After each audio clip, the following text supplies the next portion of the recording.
Chefs and food buyers, let me tell you about a product that will generate new excitement on your menu. Fully cooked, pasture-raised, all-natural Australian lamb from Aussie Select. Their award-winning, handcrafted, innovative products are blended with the finest spices and amazing flavors. Options include agave rosemary, tikka masala, lamb pastrami, and lamb prime rib roast. Available sliced or whole with a long shelf life too. Find out more at AussieSelect.com. You've just stepped inside the Walk and Talk podcast, #1 in the nation for food lovers, chefs, and storytellers. I'm Carl Fiadini, your host, shining a light on the flavor, the hustle, and the heart of the industry. We're the official podcast for the New York, California, and Florida restaurant shows, the Pizza Tomorrow Summit, the U.S. Culinary Open at NAFM, and the North American media platform for the Burnt Chef Project. Recorded at Ibis Images Studios, where food photography comes alive, and I get the first bite. Find out more, info at thewalkandtalk.com.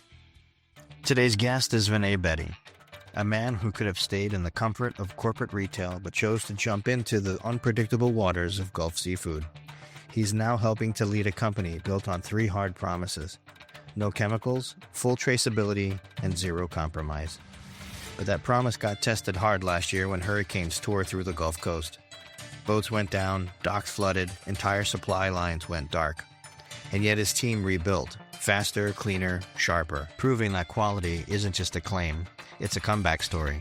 And because every story here has to hit the plate, Chef Mohamad ElBanna from Birria Bros is in the studio kitchen. While we talk docs, data, and distribution, he's translating it into taste, bringing Gulf seafood and Aussie Select cured lamb to life so we can see how integrity becomes flavor. Let's dig into how a product becomes a promise and how that promise survives storms, literally and figuratively. Before we welcome Vnay onto the program, Chef Mo, let's explain the 2 dishes you've cooked up today. My man, Mohamad. I mean, you did some stuff. I appreciate you. Thank you. Thank you for having me. You and John were incredible, and this experience was great. Shout out to Cox. Shout out to Aussie Select. Beautiful products to work with. And thanks to John's magical skills, we turned some dishes into some works of art. You cooked up 2 bangers. Thank you. I appreciate you for that. Thank you. Absolutely. And, so just so everyone knows, this is a working chef. And, we were eating, having a great time, and time kind of slipped us by. You have a dinner event tonight. This is true. We have an event at 5:00, so we're going to go from here straight there. Yeah, exactly. So you're going to cut out here in a few minutes. But before you do, let's talk about the dishes. Let's do it. Go ahead. Dish one.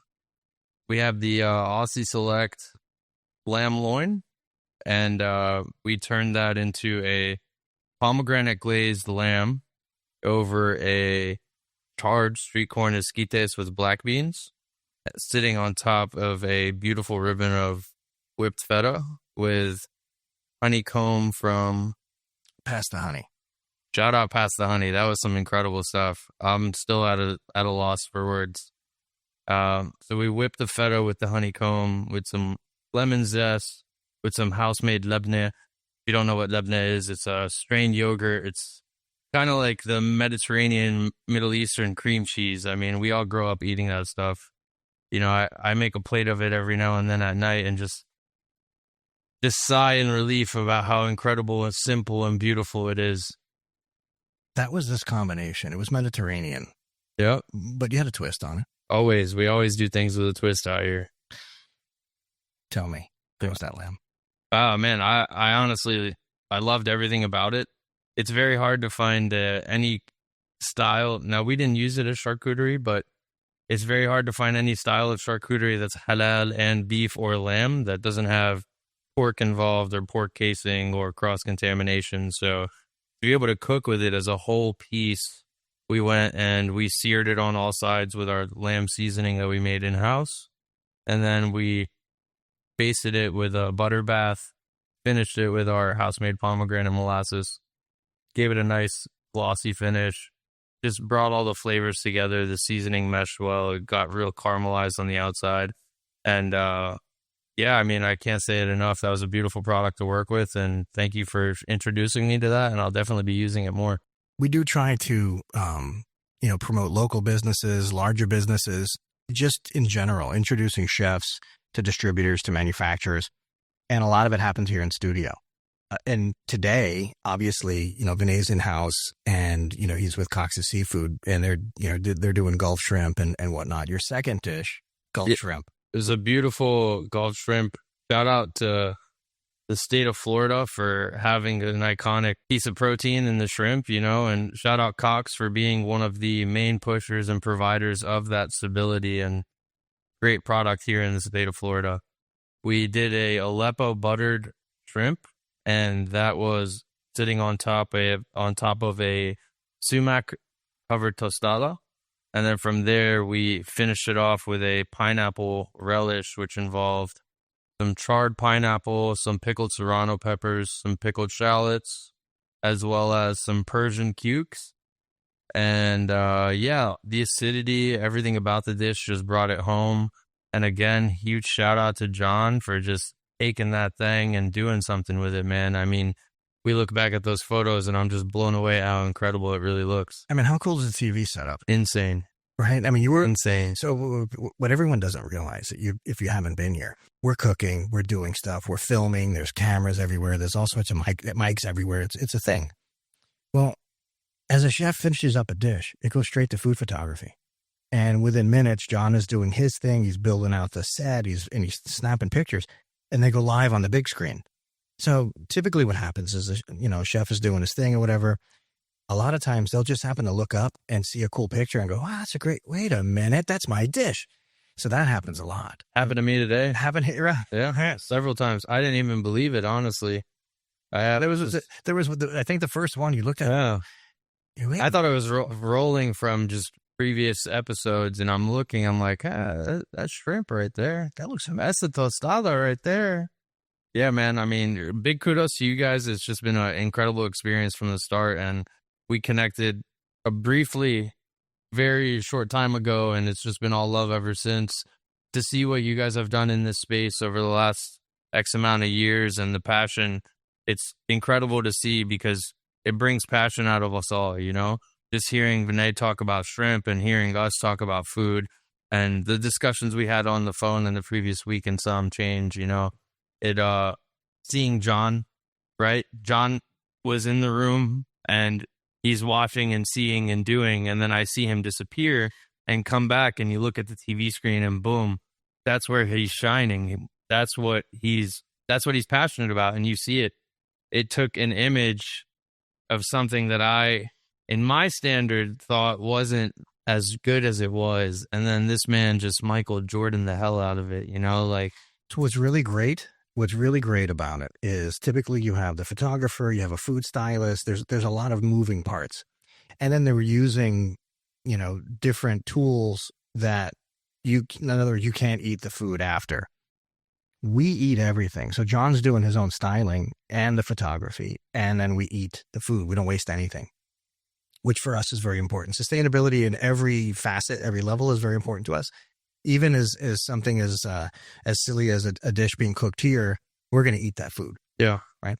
So I'm just thrilled you got to come out here. I put a call to action out of CTA a couple of weeks ago, and not just you, but a bunch of your people, they were messaging back and forth. Hey, look at this guy. Check him out.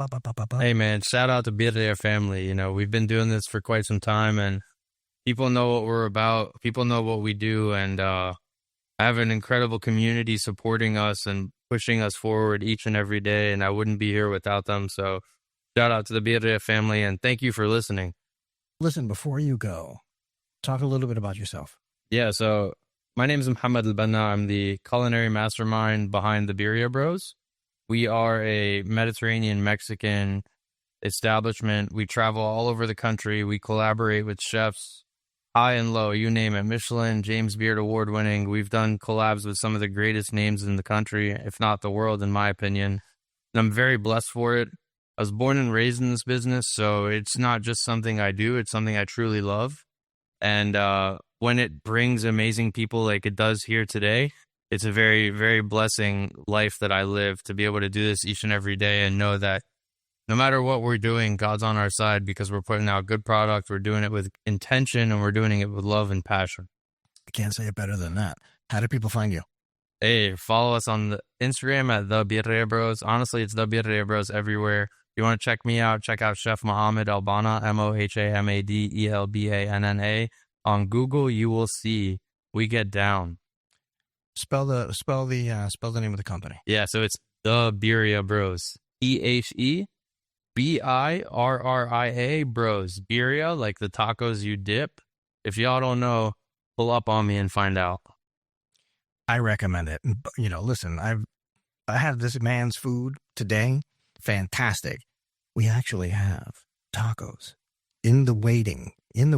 That you do. Yeah. I'm sad I won't be able to be here to make it for you, but I promise you we'll come back and do it again. We're going to eat them because I have to tell Pooch that I had him before he did. Please. Shout out Pooch, man.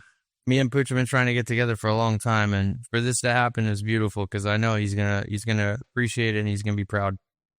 He's doing some big stuff. We're going to be in Atlanta in about a week and a half. Beautiful. We did the U.S. Culinary Open, which they're a partner of the show, at the NAFM trade show in Georgia this past February. And the winner, Chef Freddie Money, a Michelin chef, guy is amazing. He wins the competition. Well, the same company that makes the NFL Super Bowl rings is the same company making the rings of the winners of this competition. Wow. So it took between what's going on, tariffs and all this stuff, they couldn't get the rings here sooner. Now they're here. We're actually doing the ring presentation, and we're flying in to take care of that video, the whole 9 yards. That's awesome. Yeah, it's pretty cool. Super excited. We're doing the ring ceremony. This chef, Freddie Money, coolest guy ever. Accent. I think he's from UK. Coolest guy. He's with Tavistock Group. Major group. I'm super excited. This is a big opportunity for Walk and Talk Media. Obviously, we're there to support the U.S. Culinary Open with Chef Nick and Chef Polly, who own that franchise. Great thing. Super excited. Chef, I know you have to roll. Yes, sir. Right? So we're don't mind me. Yeah, we're gonna say goodbye, but we'll see you soon. Yes, we will. We got to recap this. That we will. Yeah, and I need you to make me tacos now. I got you. You already know it, and I appreciate you, Vnay, for everything, man. Let's stay in touch, and we'll make it happen. Keep doing what you're doing in this community. I know everyone appreciates it. I appreciate that, man. Yes, sir. Okay, Vnay, welcome to the program. Excited to be here, man. Wasn't today cool? I mean, it really stinks that Chef had a split.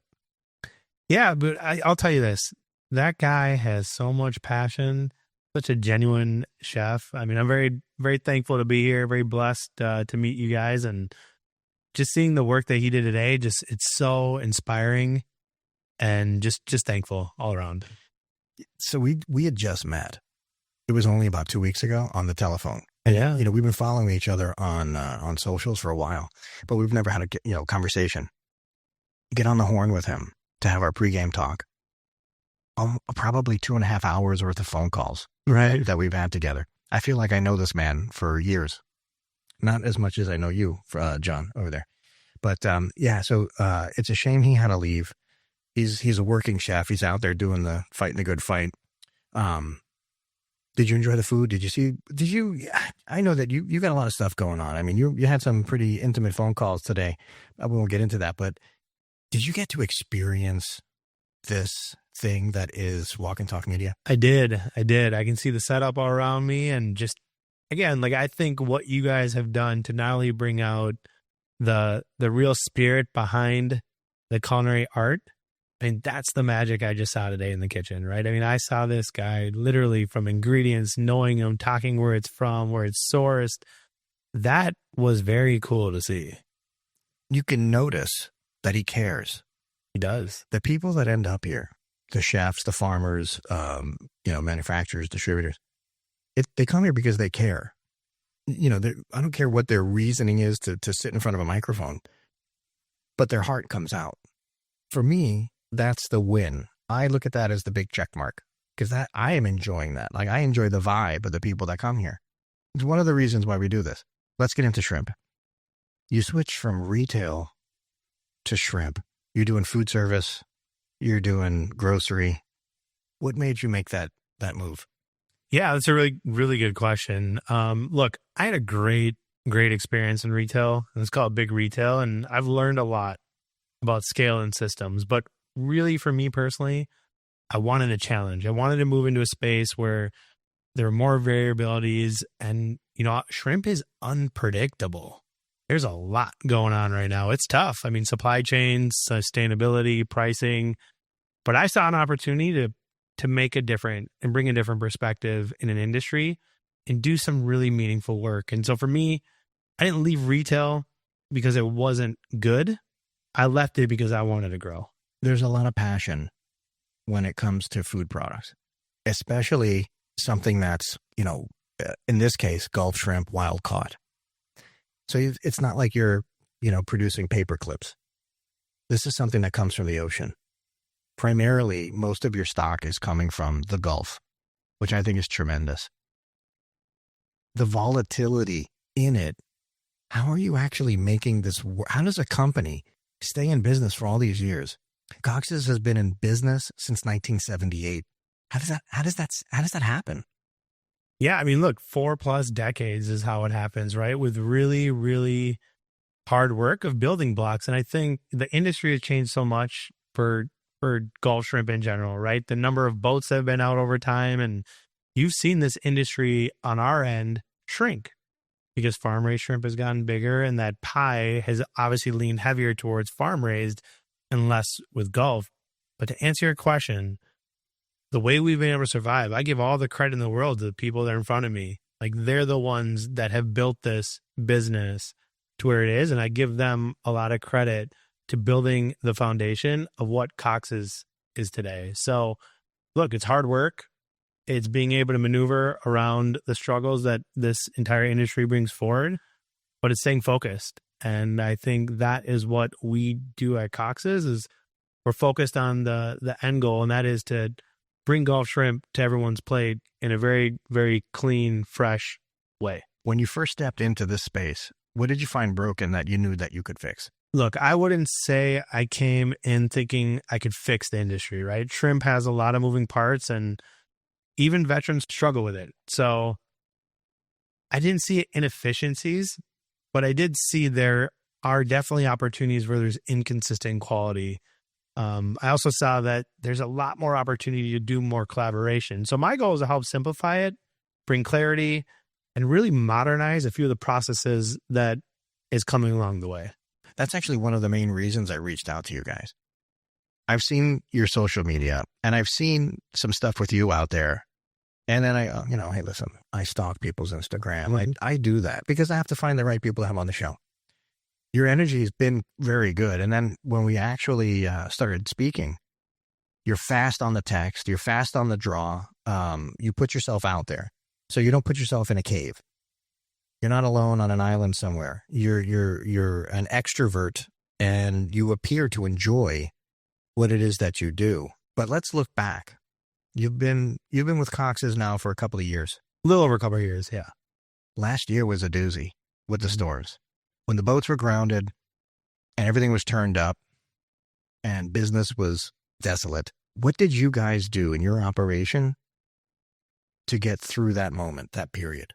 Oh my gosh. I'm loving these questions, by the way. So look, rebuilding in this industry is not a single moment. I mean, it takes thousands of steps, right? I mean, there's a lot of steps you have to take to kind of get rebalanced. And look, we had to balance pretty quickly, right? And to do that, you got to be resilient, and you got to play the long-term goal in this whole process. But for us, water is eventually cleared. The process taught us a lot about sticking close with the community. There's a lot of boats out there that needed support. There's a lot of suppliers that, we extend credit to, competitors that we share and kind of find solutions together on. But that's when I realized the Gulf isn't just a place. It's a network of people that refuse to quit. Shrimpers are out there for 30 days at a time in the water. And yes, we had to get a rebuild from the hurricane and kind of work together to get through this, but it's a long way to go still. I mean, if you think about St. Pete, Clearwater, Fort Myers, I mean, they're still rebuilding. And so our goal right now is to support them. I mean, obviously there's a ton of restaurants across Florida, and I think, there's going to be people that need support. And I think that's where Cox kind of does their job and their role in the community to support them rebuild. Back in May, we did a documentary, and it was, I called up a friend of mine, Chef Thomas Parker. I said, "Hey man, I think I want to do a documentary. You in?" He says, "Yeah, of course." I said, "All right, I want a dish, Florida centric, and I want there to be a seafood on it. I want some sort of a seafood." All right. He gets back to me the next day. He goes, "I'm doing a handmade pasta, and it's going to be a Gulf shrimp dish. It's going to have blueberries and corn and all Florida." I said, "That sounds terrific." So, long and short, we go off on this expedition foraging for the ingredients. We ended up at Superior Seafood over on the Tampa dock. Great people. Well, we got to meet one of the shrimpers. His name is Morris. This guy is a diamond. I talk about him all the time. Believe it or not, like I probably, I don't know, every week or two, I seem to bring this guy up. He's a character, but he's one of the realest individuals you could possibly meet. And one of the things that he said, which resonated, he's like, I was just out on the boat for 45 days. I made $1,300. He goes, sometimes I'll make 10 grand, but this last one, $1,300. He goes, it's rough. I don't know how people do this for a living. It's hard work. What Cox's does, what you do, Vnay, you're working with people who really put themselves out there. And it's sink or swim, literally. What was the moment that you told your team, your operation, we're back? Look, I think our people, we never left. We have loyal employees, a great staff. We never are unwavered on our operations, and we stay trusted and reliable. And that's what Cox is all about, right? I mean, as a seafood company, to your point, I think what we do is we support American fisheries. We're 100% all American. So when you have a shrimper go out for 45 days, I mean, that touches home for us, right? Those are the people that we support. If he makes 10 grand or 1,500, Cox is the reason why they do what they do. And they're the reason we do what we do. It's a shared family and a partnership. And so that is the root of what we do. And I look at my background, my old job. I used to support farmers, and now I have the privilege and the honor to support American fisheries. And that's why we do everything we do at Cox. Chemical-free sounds like a buzzword. Describe what that means for you and your crew when you have shrimp coming in off the line at 3 a.m. Yeah, look, at 3 a.m. in the morning, chemical-free is a buzzword. Look, it's muscle memory. It means our crews are handling shrimp straight from the nets, no additives. There's literally zero shortcuts in our process. Look, every tray, everything that we pack is completely pure, and it's something that makes us unique. Cox Seafood offers chemical-free shrimp, and that's the standard we live by. I think as a company, that's when you get Cox's shrimp, you know exactly what you're getting, and that's shrimp directly from the ocean, nothing added. Has there been a challenge, or is there something brewing when it comes to mislabeling? Yeah, definitely. I mean, I think mislabeling happens all the time when you think customers don't notice, but they do. We build our business assuming they will. For every shipment that we send out, we have the exact traceability back to the dock, to the crew, back to, what we actually put out on people's tables. So look, we build our systems around honesty because we'd rather lose a sale than lose trust. So when chefs see consistency, they don't know or take our word for it. They can verify it themselves. What I find very interesting, and it just dawned on me now, it should have happened sooner. Morris, that we met at Superior, undoubtedly, this man has caught shrimp that you have sold, which I think is amazing because, past May, I didn't know Morris, and past a few weeks ago, we didn't know each other either, Vnay. No. Look at the small world that we live in the culinary space, in the agricultural space. I think it's fascinating. Yeah, I agree. Look, I think chefs are so unique and so special. Not only are they so happy to introduce you to other chefs, but I think we're all tied to one common goal, and that is, really it's creating And I think one thing that we do at Cox's is work with a ton of chefs and kind of build our network with chefs, because you can do so much with shrimp. It's a great protein, but there's so many different ways that you can use it, and consumption just keeps growing. Obviously, you're out there building relationships in the food service sector. Also, obviously, there's a shortage of wild-caught shrimp from the Gulf. How are you choosing who's getting the goods? I mean, I don't mean to put you on the spot, or maybe I do. Yeah, for me, partnerships are built on trust and a shared commitment to do the right thing. So it's not just about who can buy the shrimp. It's about who respects your product and the people behind it. And the story that comes with it, right? I mean, that's super important, I think, as you kind of allocate where it goes. So whether it's chefs, distributors, or competitors, I look at those who value transparency, quality, and sustainability for what we do and who we service. So if they're aligned with our principles and they deserve our product, then those are the ones I want to make sure they get the product on their plate. Look, everybody knows that I love this industry, and I've worked with thousands of chefs. I'm going to give a dirty little secret, chefs, okay? Coming from distribution and sales, the chefs and F&Bs and purchasers who treat the vendors well and respect them are the ones who get stuff when there's a shortage.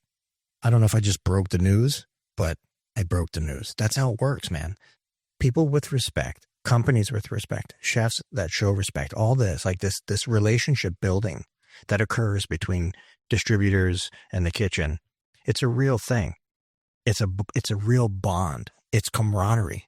You know, typically speaking, a chef is going to, you know, like if it's their produce rep, they're going to talk to that person every day, practically every day, twice a day. And when there's a problem, who do they call? They call their rep to come fix it, whatever. And you end up making these relationships that really last the lifetime or span of careers. I think it's also fascinating. I think this whole topic today, and I really wish that Chef was here, because I have a ton of questions here that would bridge the conversation between a shrimp distributor and the kitchen. We're audibling all over the place today. Obviously, normally, actually, this was a great day, but we went over like 2 hours. Right. So, and nothing here is like, this is completely unplugged. Yeah. All right. Vnay, this is a great year. It's a great year for you guys at Cox's. It's been great for us. You know, we got this thing with the Central Florida Film Festival with our documentary. I am over the top on that. We submitted some work to the James Beard Foundation as well for media. Who knows what that's going to bring, if anything.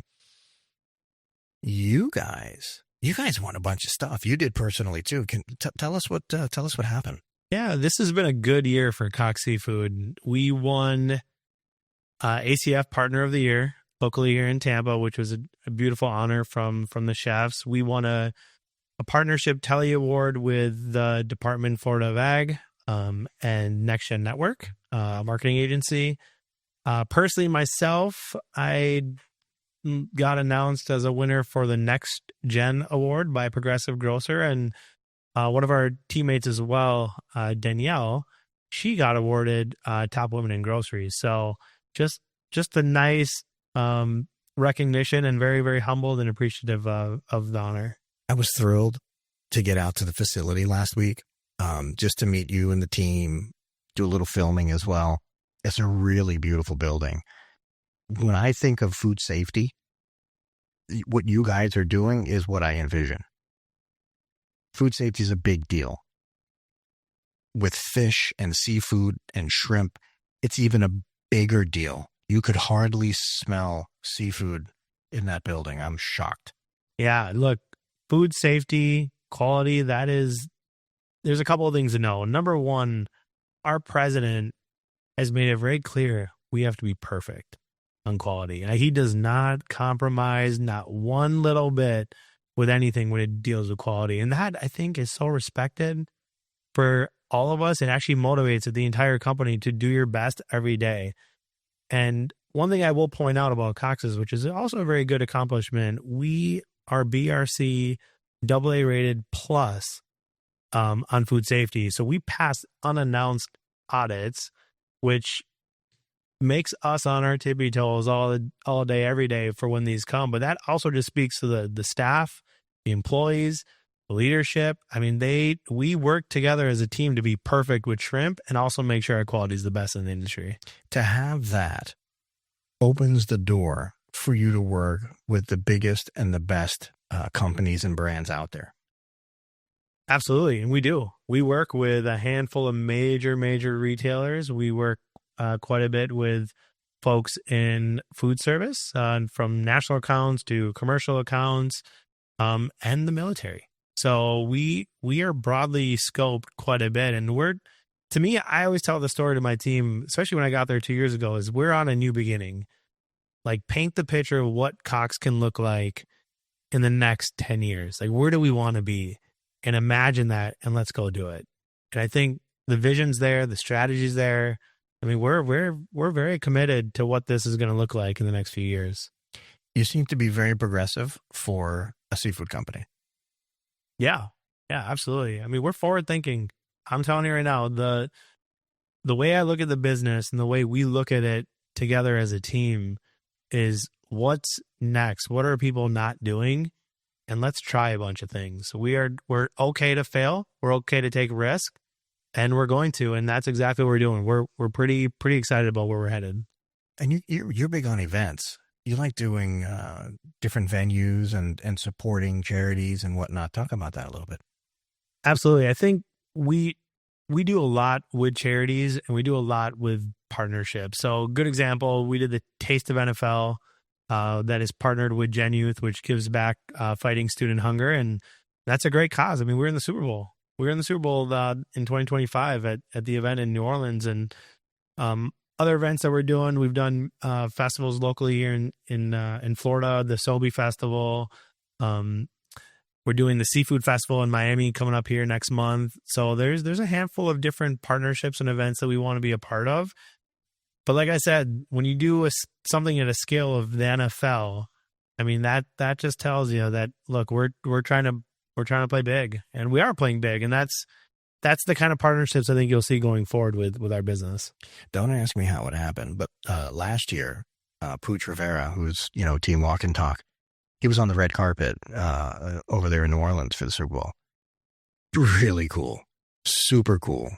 He was representing, and he was, they had all the celebrity chefs on this row of, it's like media row for food for the Super Bowl. Super awesome. I don't know. I feel like that's a major pinnacle moment. It could have been the Taste of NFL. It could have been that specific event. I mean, it's one of the biggest events in the Super Bowl that they have every year. I'm pretty sure that's the one he was at, because you're surrounded by celebrities and ex-NFL players. I mean, there's so many celebrity chefs who were walking by. I mean, that was such a monumental moment for Cox Seafood to be part of that and just be represented there. And I think that stepping stone for us was a vision of how big we can become, how big we can make this business look like. And I think by doing that, there was partnerships with the Florida Department of Ag. I mean, they're a big reason we did all the things that we did for that Super Bowl event. So kudos to them. Well, a lot of this stems back from this food safety part. A lot of it comes back from the scaling, like what can you actually produce? How fast can you deliver and get it across the country?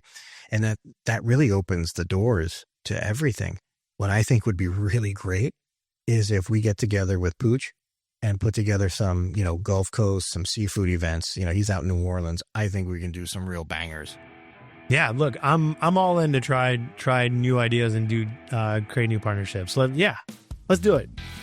All we're doing is pushing Gulf Coast shrimp, seafood, and the beautifulness that is this industry. Vnay, sincerely, I appreciate you coming out today. We appreciate you coming out today. It was great having you. Yeah, thank you so much for having me. This has been amazing. How do people find you? So you can find us on our website, www.coxseafood.com. We also have 4 social channels with LinkedIn, Instagram, Facebook, and X. And that is COX, by the way. Yes. All right, listen, I appreciate you very much, John. I mean, stop it, would you? Stop with this amazing photography. You know what we need to do? We need a cookbook. That's what I think we should do. What do you? No? Yeah. All right, y'all. We are out.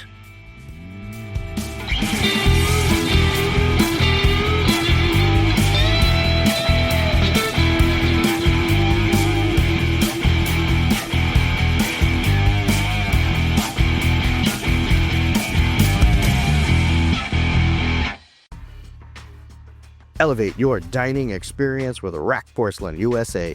As the exclusive tableware brand for the Walk and Talk podcast, Rack combines exceptional craftsmanship with innovative design. Whether you're a chef, a restaurant owner, or a food enthusiast, Rack's high-quality porcelain products will enhance every meal. Discover the artistry of food presentation and make every dining occasion special. Visit rackporcelain.com today and see how Rack can transform your table